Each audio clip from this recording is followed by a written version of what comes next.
All right, we're heading over to Albert's place, a dog man. You've seen him in a couple of our videos.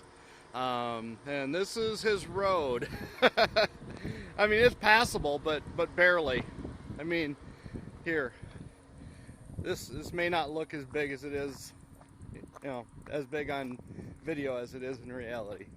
Check this out. This thing, it's literally knee high. This is not, I mean, it's got to be 2 feet high.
Well, happy Thursday, everybody. We got shipment in here from McCoy's. We've got a bunch of OSB and drywall and insulation and some house wrap and other junk for our power building, and all of our wood here, which actually turns out to be a really good deal because, it would take us more time to just load the trailer up at McCoy's than it took to have him unload everything. And I mean, and once we got back here, we'd have to, screw around with unloading things. And look at that, pile of concrete. Imagine unloading all that junk from a trailer. That would just suck.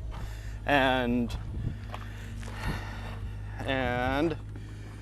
another pile of concrete over there that we actually got them to position for us and everything, so we don't have to mess around. So we're gonna tomorrow morning get up early, pour the slab for our little bag building here, because we're gonna basically have the bags around it, around the perimeter. And I'm gonna pour a slab on the inside, and then we'll just build it up from there.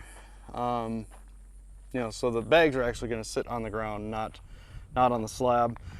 I thought about putting them on the slab, but then I started looking at the weight, and I'm like, well, that's going to be, 20,000 pounds of bags on top of there. It's probably not a good way to introduce a slab to the world. And so basically we'll have our walls and a floating slab in between them. But yeah, all the wood from McCoy's turned out pretty good. Looks decent. There's a couple of little ones here, like this guy. Kind of a little rotten spot on them, but most all of it looks good.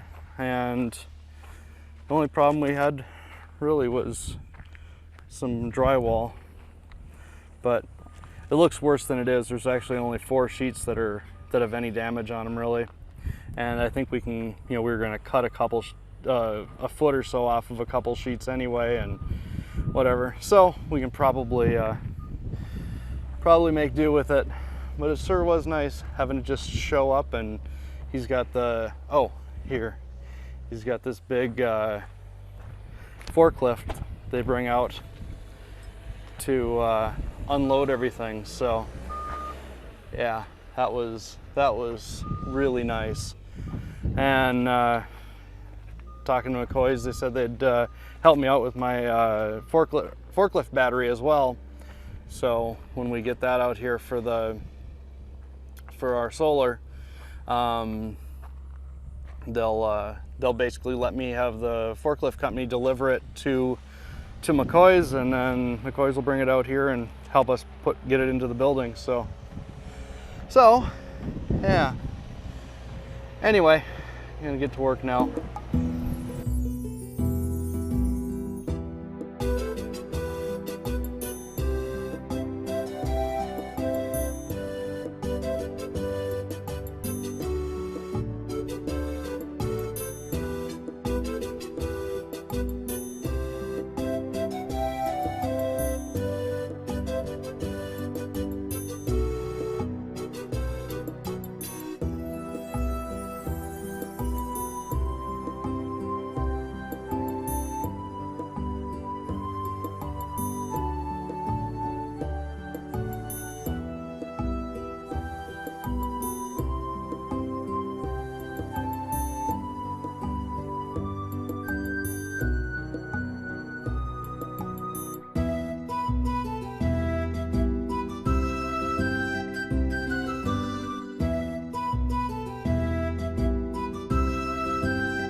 All right, guys, so I'm over here at Omar's place. He's our neighbor about a mile to the west.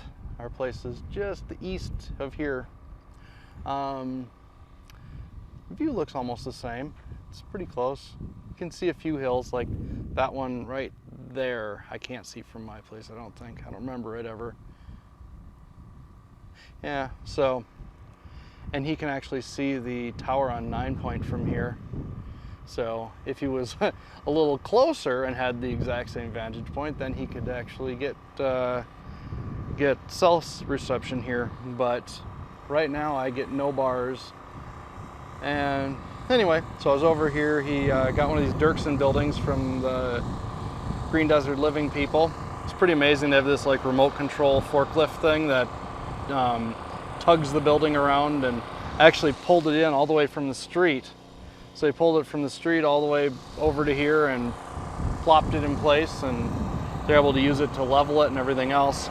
But I was over here wiring up his generator for him so that it was actually wired into the power box, so he could use the outlets in the building instead of pulling extension cords around and stuff. And there's the dog. Hey, dog. Nope. All right. Well, anyway, I had some drone footage of parking this building. I don't know if I'll put it before or after. Probably before, so you've already seen it. Any rate, tomorrow morning we're gonna get up and pour our slab for our bag building that we're gonna use for a pantry. And I'll set up one of my little action cams so we can do a time lapse of that for once. And hopefully it'll turn out. I'm kind of excited to pour this next slab because I feel like I learned a little bit from our first pour. But anyway, thanks for watching. I'll see you guys tomorrow.